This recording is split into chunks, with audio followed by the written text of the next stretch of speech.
Zee नाट्यगौरव 2024च्या red कार्पेटवर मी आता आहे आणि आपल्या सगळ्यांची लाडकी अभिनेत्री भार्गवी चिरमुलेचा लुक पहिले आपण बघूया.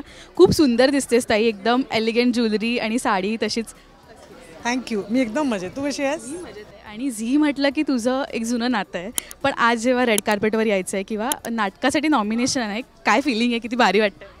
खूप पोटात गुडगुड होतं आहे की आज सुरू नसेल ना झालं, कॅटेगरीज सुरू नसतील ना झाल्या, आपली कॅटेगरी आली आणि आपण इथेच असं नाही ना, एवढं वाटतं. आणि ती एक्साइटमेंट असते. मला असं वाटतं नॉमिनेशन मिळणं, बक्षीस मिळणं ह्या खूप वेगळ्या गोष्टी आहेत, पण आपल्या कामाची एक कुठेतरी दखल घेतली जाते ह्याचा एक आनंद असतो. आणि मी कॉमेडी असा रोल नव्हता केला कधी, आणि तो मी प्रयत्न केला.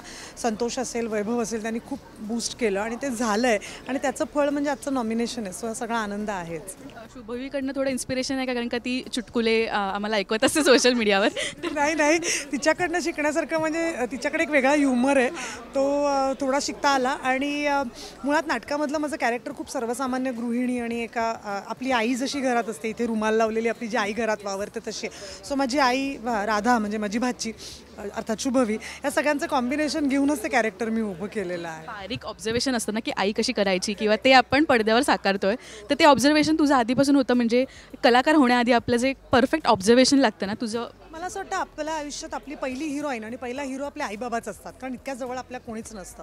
आणि मग आपली आई कशी असते, आपली आई कायम साडीच नेसते. जसं मला साड्या नेसायला आवडतं, कारण मी माझ्या आईला कायम साडी नेसत. सो हे कुठेतरी ना तुमच्या मनामध्ये इम्बाईब होत असतं, आणि ते तसं तुमच्या जेव्हा मनावर ठासलेलं असतं की घरगुती फंक्शन मग साडी नेसायची, लग्न असेल तर अजून जरा भारी, बारसं असेल तर मधली, हे आई कॅटेगरी करायची आपली, की असं आई सरसकट नाही साड्या नेसत. त्यामुळे ते इतकं डोक्यात असतं. किंवा आईचं असं डोक्यात असायचं की आता कार्यक्रम एक 15 दिवस आहे ना, ती आधीपासून तयारीला लागायची, मुलींनी हे घालायचं आहे, बाबांनी हे घालायचं आहे. सो या सगळ्या गोष्टी तुमच्यामध्ये त्या होतच असतात आणि त्या उतरतच राहतात.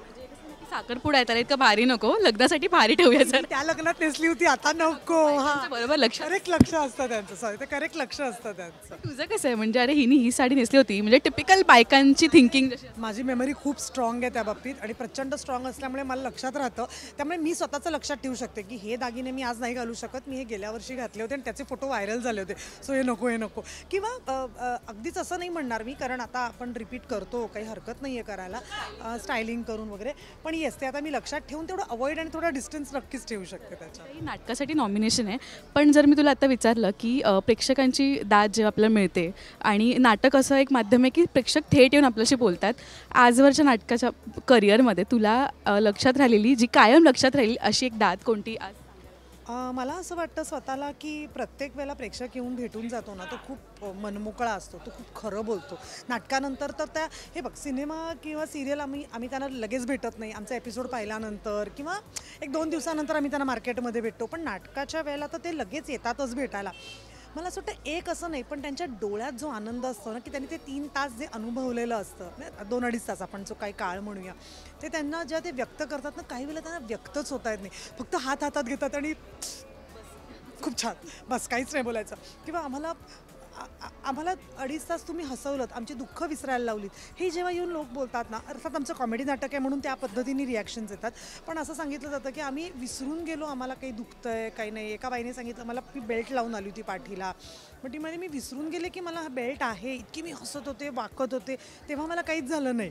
सो ह्या छोट्या छोट्या गोष्टी आहेत ना, की शेवटी आनंद, लाफ्टर इज अ मेडिसिन आपण ज्याला म्हणतो, की हसणं एक तुमचा आजारावर, अनेक आजारांवर उपाय आहे, तो आम्ही उपाय घेऊन आलो आहे, त्यामुळे तो आनंद नक्कीच आहे. मी जेव्हा शुभवीची मुलाखत गेली होती, गणपतीमध्ये घरी केली होती, तेव्हा ती म्हणाली होती की मला आवडेल ॲक्टिंग करायला, पण मावशीला किती आवडेल तिने ॲक्टिंग केली?